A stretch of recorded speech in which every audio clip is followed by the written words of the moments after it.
अगर आपको अपने बोर्ड एग्जाम्स में 90% या 95% मार्क्स सिक्योर करने हैं तो आपको ज़्यादा और पढ़ना बंद करना होगा, बल्कि आपको स्मार्ट स्टडी करना ट्राई करना है।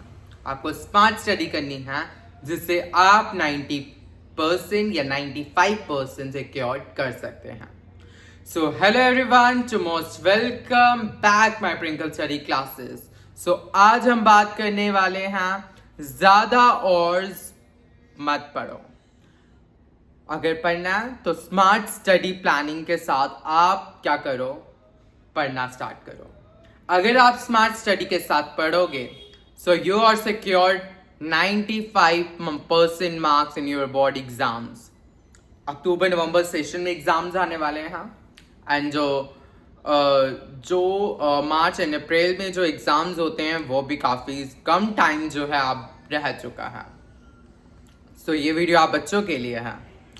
सो बिना टाइम वेस्ट किए हुए I will start this topic. Okay, so first सबसे पहला लेवल आपको टिप नंबर 1, सिलेबस को डिवाइड करो।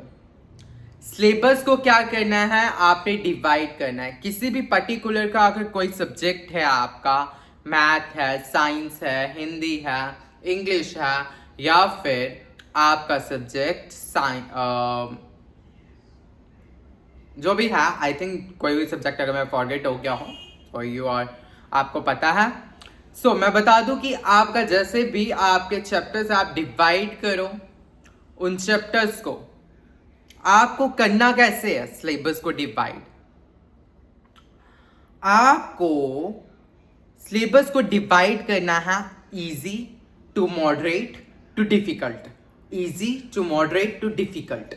जैसे कि मान लो आपका मैथ्स का सब्जेक्ट है, मैथ्स में आपके टोटल 14 चैप्टर्स हैं, उनमें से सबसे इजी चैप्टर्स आप पहले आप सिलेबस उनका कंप्लीट कर दो, जिससे आपका इजी सब्जेक्ट जो है वो कंप्लीट तो हो जाएगा। इजी जो है वो आपका कंप्लीट होने के बाद आप आओगे मॉडरेट लेवल में। जब आप मॉडरेट लेवल में आओगे सो आपको मॉडरेट लेवल में मतलब ये मिनिमम चैप्टर्स वो होते हैं, मीडियम चैप्टर्स में डिफिकल्ट होते हैं, ना ज़्यादा इजी ना ज़्यादा डिफिकल्ट। मीडियम लेवल में जो है ये मॉडरेट में जो है ये चैप्टर्स होते हैं। आपको फिर ये चैप्टर्स कर लेने हैं। उसके बाद सबसे ज़्यादा डिफिकल्ट चैप्टर्स जैसे कि ट्रिग्नोमेट्री हो गया, ट्रायंगल्स होंगे, या सरफेस एरिया एंड वॉल्यूम होगा, जो आपके डिफिकल्ट चैप्टर्स है उसको आप एंड में कर लीजिए। अब बात ये रहती है कि अगर आप easy to moderate to difficult जाओगे सो आपको सिलेबस कंप्लीट करने में बहुत ज़्यादा ईजिली रहेगा। आपका सिलेबस डिवाइडेड रहेगा और आपका जो है इजी से मॉडरेट, मॉडरेट से डिफिकल्ट जब आप जाओगे आपका दिमाग जो है बहुत अच्छे से जो है सिलेबस को इम्प्रूवमेंट करेगा। सो टिप नंबर 2 की हम बात करते हैं 45 मिनट स्मार्ट स्टडी रूल। आप पढ़ो 1 घंटा, 2 घंटा, 3 घंटा, 4 घंटा, कुछ बच्चे 5-6 घंटे पढ़ते हैं। ज़्यादा लॉन्ग आवर्स पढ़ने का कोई भी नहीं है। बहुत सारे बच्चे ऐसे हैं जो ज़्यादा आवर्स पढ़ते तो हैं लेकिन मार्क्स उनके जो है 65%, 75% मार्क्स ही सिक्योर कर सकते हैं। आपको पढ़ना है स्मार्ट स्टडी रूल के साथ। आप अगर 45 मिनट्स भी पढ़ते हो, 1 और भी पढ़ते हो, 1.5 और भी पढ़ते हो, सो आपको स्मार्ट स्टडी से फोकस्ड के साथ पढ़ना है, फोकस्ड के साथ। और आप ये ट्राई करो जब आप पढ़ रहे हो, मान लो आप 2 घंटे पढ़ते हो, 2 घंटे इज मस्ट, 2 घंटे इज मस्ट। 45 मिनट्स पढ़ो, बीच में 10 मिनट ब्रेक लो, बट ब्रेक के बीच में आप डिस्ट्रैक्शंस अवॉइड कीजिए। डिस्ट्रैक्शंस आपको नहीं करनी है। ये ना हो आपने 10 मिनट्स का ब्रेक लिया और आप स्क्रॉलिंग कर रहे हो इंस्टाग्राम पर या यूट्यूब पर। आपको स्क्रॉलिंग करने से बचना है। सो उस जो आपने ब्रेक लिया उसमें पानी पियो, अपने आप को हाइड्रेट करो, ताकि और एनर्जी और इम्प्रूवमेंट और फोकस और मोटिवेशन आपके में आए और आप क्या करो, इम्प्रूवमेंट करो। सो फोकस के साथ आपको पढ़ना। सो टिप नंबर 3 की बात हम करते हैं। हाँ, अब टिप नंबर 3 की बात जो कि मैंने टिप 2 में ही बोला, डिस्ट्रैक्शन। आपको अवॉइड करनी है। तो आपकी सबसे बड़ी बिगेस्ट डिस्ट्रैक्शन मैं बताऊं क्या है? Phone. Phone is the biggest distraction of this youth. Okay, so phone को आपको अवॉइड करना है। ये नहीं है आप स्मार्ट स्टडी के साथ आप पढ़ रहे हो, फोकस के साथ पढ़ रहे हो, फोन आपने पास रखे हैं, नोटिफिकेशंस आपके ऑन हैं, जैसे ही नोटिफिकेशन आता है नोटिफिकेशन देखते हो 2, 3, 5 मिनट आप वेस्ट कर रहे हो, फिर पढ़ रहे हो, देन फिर नोटिफिकेशन चेक कर रहे हो, फिर पढ़ रहे हो। You are wasting your time, you are not focused your studies, you are not to improve your subjects. That's okay? So, मैं यही बात बताने वाला हूं आप बच्चों को कि आपको फोन को स्विच ऑफ नहीं करना, नोटिफिकेशंस ऑफ कर दो, साइलेंट मोड पर कर दो और कहीं ड्रॉर पर फेंक दो या कहीं दूसरे कमरे में रख दो। आपको फोन पास में रखना ही नहीं है। अगर आप रखोगे ही नहीं, यू और focus your study to concentrate to your studies, आप बहुत अच्छे से अपने कंसेप्ट क्लियर कर पाओगे। सो हम टिप नंबर 3 में आते हैं। सिर्फ रीड मत करो, रिकॉल करो।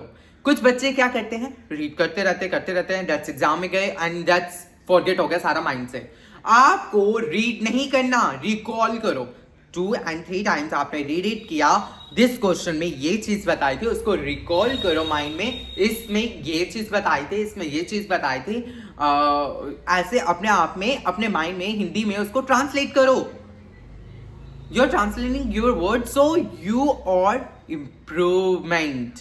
आपकी बहुत ज्यादा इंप्रूवमेंट हो जाएगी।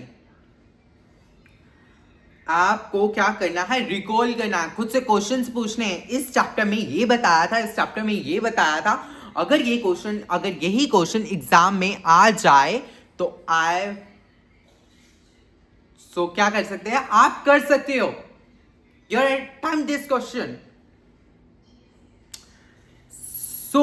आप अगर ऐसे करोगे, आपकी प्रिपरेशन क्या हो जाएगी, मच स्ट्रॉन्गर हो जाएगी। ठीक है, सो टिप नंबर 5 में आते हैं, previous year papers and sample questions. सिर्फ आपको प्रीवियस ईयर पेपर्स ही सॉल्व नहीं करने हैं, आपको सिंपल पेपर्स भी सॉल्व करने हैं। प्रीवियस ईयर क्वेश्चन पेपर आप सॉल्व करो, क्योंकि आपको उससे क्या पता चलता है, पेपर पैटर्न पता चलता है।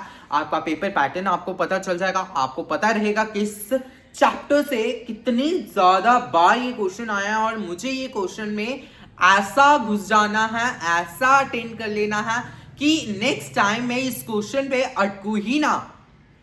आपको पता चल जाएगा।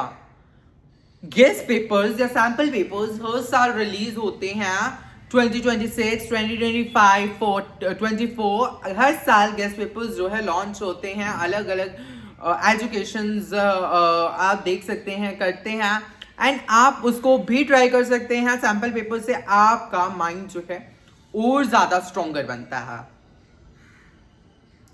So tip number 6, daily revision. अब आप डेली कंसिस्टेंट तो रह रहे हो, लेकिन आप अगर डेली रिवीजन ही नहीं करोगे तो आप तो पिछला भूल जाओगे। क्योंकि आजकल के स्टूडेंट्स ज्यादा जो है उनके माइंड से जो है एग्जाम में बैठते ही फॉरगेट हो जाता है, बिकॉज उनकी रिवीजन स्ट्रॉन्गर नहीं होती। वो एंड टाइम तक क्या करते हैं, नया पढ़ते हैं। एंड टाइम तक नया पढ़ते हैं। एग्जाम है, मान लो आज एग्जाम डे है, एग्जाम में जा रहे हैं, लो हम पढ़ते हैं दिस नया पढ़ रहे हैं, रिवीजन नहीं कर रहे। नया आपको एंड टाइम में नहीं पढ़ना। नया पढ़ोगे so you are forget to your past questions. आप अपने पास्ट, आपने जो क्वेश्चंस किए हैं बीते समय में, आप उनको भूल जाओगे, माइंड से फॉरगेट हो जाएंगे। आपको पहले ही रिवाइज रखना है सब कुछ। You are revise your syllabus regularly. आपने ये किया था, आप रिकॉल करो, जैसे कि मैंने पिछली टिप में बताया। So tip number 7, 90% strategy. अगर आप इस मोटिवेशन जो मैंने आपको दी है 90% या 95% अगर आपको सिक्योर करने हैं, सो आप मेरी मोटिवेशन वीडियो को जरूर सुनिए, अपने दोस्तों तक इस वीडियो को जरूर शेयर कीजिए। जो बच्चे कंसिस्टेंट नहीं रह पाते उसको शेयर कीजिए। कंसिस्टेंसी आपको बनाए रखनी है। हाँ, एक दिन का अगर गैप पड़ जाता है ओके, बट 2-3-4 डेज आप गैप डालते हो, फिर वापस आते हो। नो, अगर आपको टाइम नहीं मिलता, आप उसको ऐसे करो, 30 मिनट से पढ़ लो, बट पढ़ो, कंसिस्टेंसी रखो। अगर आपकी कंसिस्टेंसी रहेगी, आपका माइंड जो है वो कंसिस्टेंस रहेगा, उसको रिकॉल होगा, उसको याद होगा कि आप क्या पढ़ रहे हो, आपने क्या टॉपिक स्टार्ट किया था, आपका क्या माइंड है, आपकी इंप्रूवमेंट जो सब्जेक्ट्स में बहुत ज्यादा रहेगी। आप मुझे खुद कमेंट्स में बताओगे कि सर आपने जो हमें बताया, हमारी इंप्रूवमेंट जो है वो नेक्स्ट लेवल पहुंच चुकी है। ओके, सो आपको कंसिस्टेंसी बनाए रखनी है। सो ये टिप्स मैंने आपको बताई है। मैं यही बताने वाला हूं, ज्यादा लॉन्ग वर्ड्स पढ़ने का कोई फायदा नहीं है। बहुत सारे बच्चे बहुत घंटे पढ़ते बैठते हैं, बट मार्क्स उनके उतने ही आते हैं, और उनके ज्यादा आ जाते हैं जो पढ़ते ही नहीं है, बिकॉज वो स्मार्ट स्टडी प्लानिंग के साथ चलते हैं। स्मार्ट स्टडी करना सीखो। अगर आप स्मार्ट स्टडी करोगे, आप मोटिवेशन के साथ चलोगे, कंसिस्टेंसी रहोगे, आप डिस्ट्रैक्शंस अवॉइड करोगे, रेगुलरली रिवाइज करोगे एंड सिलेबस को डिवाइड करोगे easy to moderate to difficult, आपकी जो कंसिस्टेंसी है वो बेटर इंप्रूवमेंट हो जाएगी। आपकी जो स्मार्ट स्टडी प्लानिंग है बहुत अच्छी जाने वाली है, और आप अक्टूबर-नवंबर सेशन में जो बोर्ड एग्जाम्स होने वाले आप बच्चों के, आप उसमें 95% सिक्योर करने वाले हो। आपके जो मार्च-अप्रैल में पेपर होने वाले हैं, उसमें आप 95% मार्क्स सिक्योर करने वाले हो, एंड दैट्स आपका रिजल्ट जो है पोजीशन होल्डर के साथ होगा, और तब आप मुझे कमेंट करोगे। और आई होप कि आपको ये मेरी वीडियो पसंद आई होगी, और अगर किसी भी बच्चे को कोई डाउट है, आप मुझे कमेंट सेक्शन में बता सकते हो, और मुझे कमेंट्स में जरूर बताना जो आज से ये टिप्स को फॉलो करने वाला है, और मुझे बताना जरूर। लाइक, शेयर एंड सब्सक्राइब करना मत भूलना, और मेरे बेल नोटिफिकेशन आइकन को ऑन कर लीजिए ताकि मेरी हर एक वीडियोस की नोटिफिकेशन जो है आप बच्चों तक पहले पहुंच सके। Thanks for watching my video. फिर मिलेंगे नेक्स्ट वीडियो में।